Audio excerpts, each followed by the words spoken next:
Bwana wa Kristo, hebu tumsikizeni Jeff Masawe hapa juu, alafu tunarudi kula chuma cha huyo.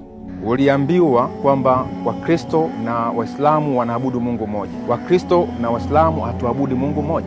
Mungu wa Kiislamu anaitwa Allah na Mungu wa Biblia anaitwa Yehova. Mungu wa Biblia ana mwana, Yohana 3:16. Lakini Mungu wa Kiislamu ana mwana, Qur'ani sura ya 2 aya ya 116. Hawa ni Mungu wawili tofauti. Na Mungu wa Qur'ani Allah anakubali majini kama sehemu ya dini yake, sehemu ya Uislamu. Katika surati Jini, yani Qur'ani ina Mungu wetu ana mwana, ila Mungu wao hana mwana. Kweli Mungu hawezi kuwa na mwana. Mungu anakuwaje kuwa na mwana? Yaani Mungu kasahau nini awe na mwana? Hivyo una akili timamu au una akili timamu? Kwanza sisi tunakataa moja. Unatutangazia Yesu mtoto wa Mungu, baba yake Mungu, lakini mkewe Mungu hamtaki kutuambia. Tutakubali vipi ana mwana sasa?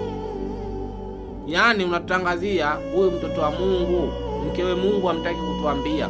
Kwa hiyo Mungu hawezi kuwa na mwana. Na unaposema Mungu ana mwana na Yesu, Mungu ana mwana kwa sababu Yesu kazaliwa bila baba, maana yake nini? Unampa Mungu sifa ya baba. Na baba inatumika kwa aliyekuwa mwanaume. Na kila mwanaume, kiungo ambacho kinamtofautisha mwanaume na mwanamke ni ume, na mwanamke ana uke. Sasa Mungu hawezi kuwa na ume, na ndio maana sisi tunasema Mungu hana mtoto, au Mungu hawezi kuwa baba akamzaa Yesu, isipokuwa Yesu alizaliwa kwa neno tukun fayakun, kuwa akawa. Biblia inakubali, Qur'ani inakubali. 3:59 Qur'ani, Allah anasema a'udhu billahi minashaitani rajim. Bila shaka hali ya Isa kwa Mwenyezi Mungu ni kama hali ya Adamu. Alimuumba kwa udongo kisha akamwambia kuwa, basi akawa. Mwenyezi Mungu anatuambia alivyomuumba Isa kama alivyomuumba Adamu, kwa sababu alijua kama kuna mijito haina akili itasema huyu mtoto wa Mungu kwa sababu ana baba. Kwa hiyo Mungu sisi kashatufafanulia, anasema alivyomuumba Isa kama alivyomuumba Adamu. Adamu alimuumba kwa udongo akamwambia kuwa, akawa. Na Yesu naye alimwambia kuwa tukae tumbo la Mariamu, akawa. Kwa hiyo hapo hamna hoja. Hata Biblia inakubali kwamba Mariamu alipelekewa neno lake tu.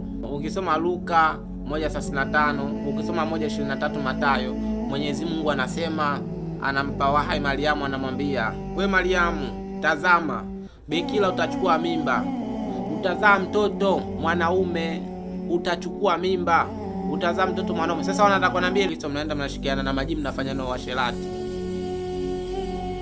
Kwa hiyo jini ameumbwa na Mungu. Mkristo Jeff Masawe, wewe mwalimu. Na ndio maana Mungu mbinguni, kwa mujibu wa Biblia, Mungu mbinguni anashirikiana na majini huko. Majini wanafanya ibada za Mwenyezi Mungu mbinguni. Wapi? Nyakati wa pili 18:18. Nyakati wa pili 18:18 inasema, Mikaya akasema, sikieni basi neno la Bwana. Nalimuona Bwana ameketi katika kiti chake cha enzi, na jeshi lote la mbinguni wamesimama mkono wake wa kuume na wa kushoto. Bwana akasema, ni nani atakayemdanganya Ahabu mfalme wa Israeli ili akwe Ramothi Gileadi akanguke? Basi huyu akasema hivi na huyu akasema hivi.